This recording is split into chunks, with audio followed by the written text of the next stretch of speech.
Mes copains et moi n'avons pas compris le mot ressources naturelles. On nous en parle souvent en disant qu'on en utilise trop. Mais ça veut dire quoi? Moi je sais pas en fond de la terre.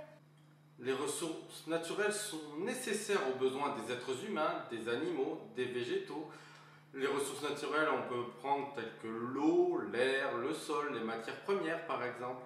Une ressource naturelle est une substance, un organisme ou un milieu ou un objet qui est présent dans la nature et qui est utilisé pour satisfaire des besoins comme l'énergie, l'alimentation, le plaisir et bien d'autres. Ce sont des denrées précieuses qu'il faut utiliser avec modération. Les ressources naturelles, c'est quoi? Bonjour enfants de la Terre! Ici c'est la Doc Géo Family. Suite à la vidéo de présentation, nous avions parié que nous allions faire une série avec des dossiers sur les ressources minérales. Nous commençons aujourd'hui en vous présentant les ressources naturelles. Alors Doc, quelles sont les différentes ressources naturelles? Quels sont les différents types de ressources minérales? Tout d'abord, il faut distinguer les ressources naturelles en deux familles. Dans un premier temps, les ressources naturelles qui sont non renouvelables et les ressources naturelles qui sont renouvelables. Oula, stop, ça veut dire quoi renouvelable? Moi je sais pas Doc, alors tu arrêtes et explique un peu. Comment t'expliquer ça pour que tu comprennes mieux? Une ressource renouvelable, c'est une ressource naturelle dont le stock, on va le consommer, il faut qu'il ait le temps de se reconstituer. Et il faut qu'il se reconstitue sur une période courte à l'échelle de la vie d'un homme, par exemple, en se renouvelant au moins aussi vite qu'elle est consommée. Parce que sinon, cette ressource, elle va disparaître. Elle se régénère naturellement plus ou moins vite, en fonction des différents types de ressources. Mais il faut qu'une ressource renouvelable, qu'elle soit disponible en quantité illimitée, à condition que nous, les humains, nous laissions à cette ressource le temps de se régénérer, c'est-à-dire de se refaire, de se reconstituer. Et quelles sont ces ressources naturelles renouvelables? En ressources naturelles, c'est le cas, par exemple, des élevages d'animaux pour se nourrir, comme par exemple l'élevage des vaches ou des poules. Mais également pour se nourrir, on va consommer tout ce qui est végétal, on va cultiver des fruits et des légumes. Tout cela est appelé biomasse. D'ailleurs, il y a aussi des ressources vivantes, naturelles, d'origine sauvage, qui ne proviennent ni de l'élevage ni de l'agriculture, telles que le bois par exemple, qui peut être cultivé, les gibiers, les poissons par exemple, mais aussi tout ce qui est l'humus, qui est contenu dans le sol, qui est une réserve, une denrée rare pour cultiver. Tout ce qui est forêt primaire avec l'air et l'oxygène. Donc tout ce qui est forêt primaire, air et oxygène, comme on l'a vu dans la vidéo sur les feux de forêt en Amazonie. Je vous mets le lien de cette vidéo en dessous de la vidéo, dans laquelle on a parlé des ressources forêt primaire et puis oxygène qui est produit par la forêt amazonienne. Je vous invite d'ailleurs à regarder cette vidéo sur les feux de forêt en Amazonie. Mais il y a également d'autres types de ressources naturelles qui est renouvelable, comme par exemple ce qui va procurer de l'énergie, comme on l'a vu dans la vidéo sur la néoautonomie de la semaine dernière, avec tout ce qui est énergie issue du soleil ou énergie issue du vent.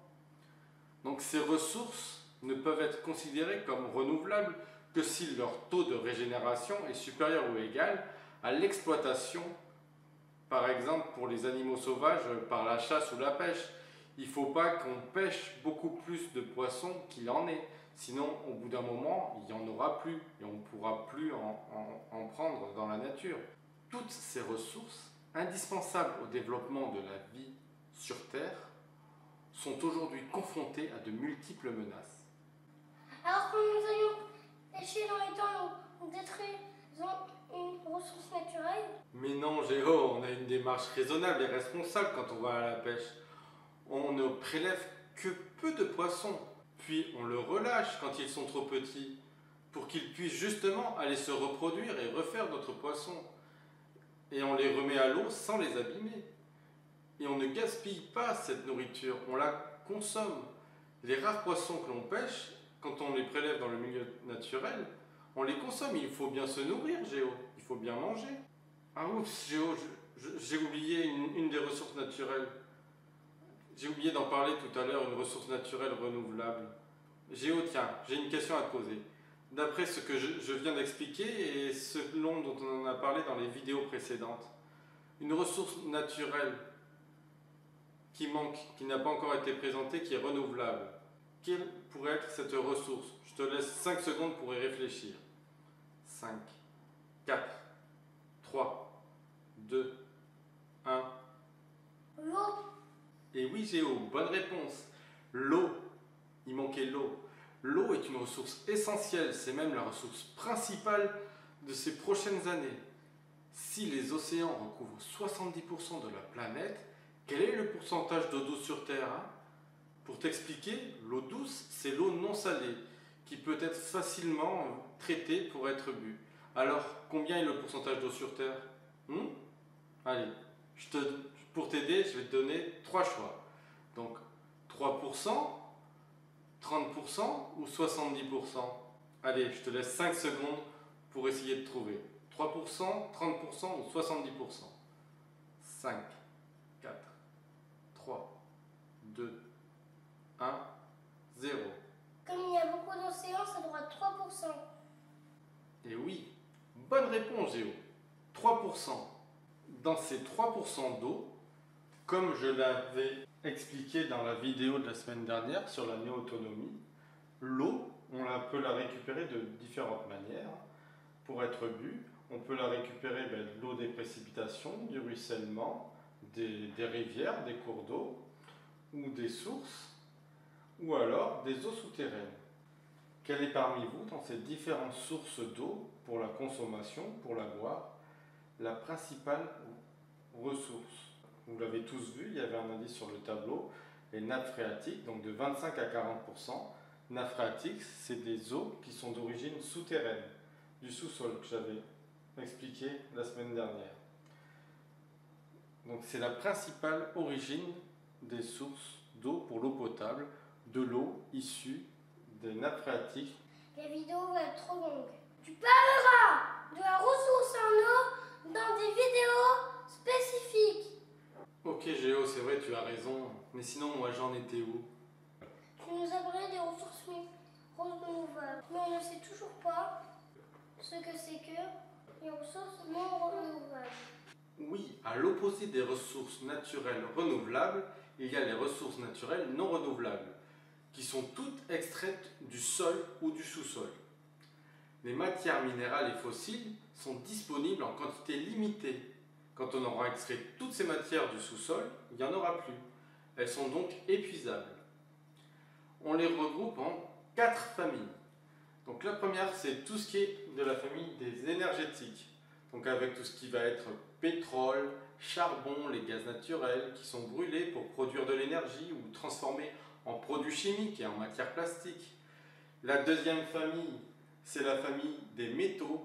Les métaux qui sont utilisés dans de très nombreux objets. Parmi eux, certains métaux sont spécifiques comme les terres rares avec les lithium, gallium et germanium. Il y a ensuite la famille de tout ce qui est granulats avec tout ce qui est les sables, les roches qui sont très souvent utilisés dans le secteur du bâtiment, du génie civil et dans tout ce qui est travaux publics. Et la quatrième famille alors, qui est une famille très connue, qui est extraite du sous-sol. Quelle est-elle? Je vous laisse aussi 5 secondes pour essayer de deviner. 5, 4, 3, 2, 1. Et oui, vous en doutez peut-être pas, mais c'est une famille, c'est celle-là. Donc c'est quoi ça d'après vous? C'est un bloc de sel, un minerai de sel. Sel gemme, sel naturel. Les minerais comme ce sel ou les phosphates sont indispensables à l'agriculture par exemple, mais le sel on s'en sert tous les jours pour manger. Il y aurait tellement à dire sur cette famille des ressources naturelles minérales qu'on va en faire plusieurs vidéos spécifiques, on en parlera dans les prochaines semaines. Ok Doc, j'ai hâte qu'on puisse écouter la suite. Mais il faudra attendre la prochaine vidéo. Mais au début tu disais que les ressources peuvent créer des problèmes. Pourquoi elles peuvent créer des problèmes? Oui, car lorsqu'on s'intéresse de plus près, on observe qu'il y a un lien entre les ressources naturelles et les conflits. Effectivement, si on remonte jusqu'au XVIIIe siècle, la principale cause des conflits, c'était le bois, l'énergie liée au bois. Ensuite, de nos jours, avec les nombreuses crises qu'il y a eu autour de ça, ça a été le pétrole. Et pour le futur, prochainement, qu'est-ce que ce sera? Réfléchissez un peu. Alors? Pas de réponse? J'en ai parlé au début de la vidéo. Et oui, dans les prochaines années, la ressource naturelle la plus précieuse, ça va être l'eau. L'accès à la ressource en eau. Une des causes, c'est l'approvisionnement. La perturbation de l'environnement entraîne la raréfaction d'une ressource. Par exemple, la ressource en eau. Une pollution peut rendre une eau souterraine impropre à la consommation. Et dans ces cas-là, on va diminuer la ressource, le réservoir d'eau potable que l'on va pouvoir consommer. Cette pollution rendant cette ressource en eau moins accessible à chaque individu, du fait qu'elle va diminuer. L'accès aux ressources est également une source de tension entre les gens qui vivent sur la ressource et ceux qui veulent les exploiter. Il existe également d'autres causes. Par exemple, l'accroissement démographique, c'est-à-dire l'augmentation de la population. Et qui dit augmentation du nombre d'hommes sur Terre, dit consommation plus forte, qui provoque la raréfaction de certaines ressources naturelles, qui ne sont ainsi plus accessibles, qui fait qu'elles ne peuvent plus se refaire, se régénérer, comme j'en ai parlé tout à l'heure. Pour chaque personne, chaque homme a des besoins, et il faut répondre à ses besoins. Alors que la population mondiale et l'empreinte écologique de l'humanité s'accroissent inexorablement, la gestion durable des ressources est devenue un enjeu important. Doc, maintenant que tu en parles, en juillet, j'avais entendu parler d'un jour de déplacement. Il paraît ça, mais je n'avais rien compris. Et oui, toi tu parles du jour de dépassement. Cette année, en 2019, c'était le 29 juillet. Date à laquelle nous avons consommé toutes les ressources naturelles renouvelables que la planète Terre peut produire en un an. C'est le jour du dépassement. Une date symbolique qui arrive de plus en plus tôt chaque année. Par exemple, en 1971, c'était en décembre. C'était le 1er août en 2018. Et cette année, c'était le 29 juillet. À partir de ce jour-là, l'humanité y a crédit. Elle demande plus à la Terre que ce dont elle peut produire, ce dont elle est en capacité de produire. Comme je l'ai parlé tout à l'heure pour les énergies renouvelables. Chaque année, par exemple, nous arrachons beaucoup plus d'arbres que nous en plantons. Il naît beaucoup plus de poissons que nous en consommons. Et il faudrait 1,7, t'imagines, 1,7 terres à l'heure actuelle pour compenser ce que consomme l'humanité. C'est beaucoup. Et il existe des solutions? Alors oui, des solutions, il en existe. Il faut que chacun réduise ses consommations. Changer de mode de consommation, par exemple moins se déplacer, éviter les déplacements inutiles, lutter contre le gaspillage alimentaire. Pour commencer, mais il y aurait tellement à faire, tellement à dire. Bon les amis, si vous avez des questions, n'hésitez pas à en poser. C'est la fin de cette vidéo introductive de la série de vidéos qui traitera des dossiers sur les ressources naturelles afin de comprendre